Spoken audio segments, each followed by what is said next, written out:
Samedi 7 octobre 2023, la branche armée du Hamas a lancé une attaque inédite sur Israël, qui a répondu en bombardant à son tour les territoires palestiniens.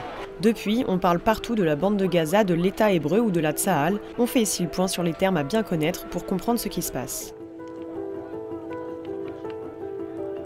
La bande de Gaza est une terre de 362 km² située le long de la mer Méditerranée. Au sud, elle est bordée par l'Égypte et les frontières ouest et nord sont partagées avec Israël. La bande de Gaza n'est pas un État, mais une des deux régions que l'on appelle les territoires palestiniens. Elle a été longtemps occupée par Israël avant de repasser sous l'autorité palestinienne en 2005. Ces dernières années, le territoire a souvent été au cœur de conflits et malgré des accords de paix entre la Palestine et Israël signés en 1993, la tension reste forte autour de Gaza et de nombreuses crises éclatent.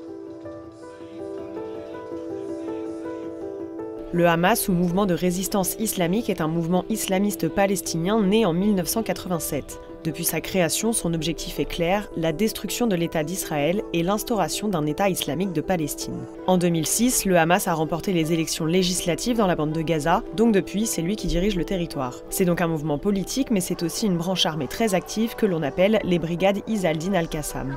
Ce sont ces brigades qui ont attaqué Israël samedi 7 octobre. Le Hamas est considéré comme une organisation terroriste dans plusieurs pays. C'est le cas des États-Unis, des Émirats arabes unis, de l'Égypte et des pays de l'Union européenne, donc de la France. A l'inverse, des pays comme la Turquie, le Qatar, l'Iran et le mouvement islamiste libanais du Hezbollah soutiennent financièrement et militairement le Hamas.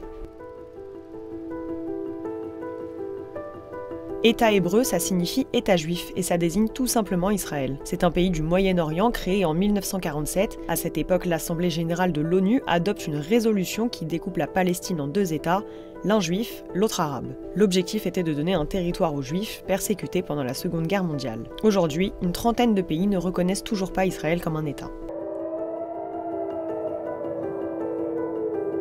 Le dôme de fer est le bouclier antimissile israélien. Il est essentiel dans la stratégie de défense d'Israël, en soutien à l'armée que l'on appelle aussi la Tsahal. Le dôme de fer utilise un radar qui repère les tirs de roquettes pour les intercepter avant qu'ils atteignent leur cible. En théorie, il est capable de détruire 97% des projectiles, mais depuis samedi, son efficacité est remise en cause. Le Hamas aurait envoyé trop de missiles simultanément, ce qui aurait fait saturer le système.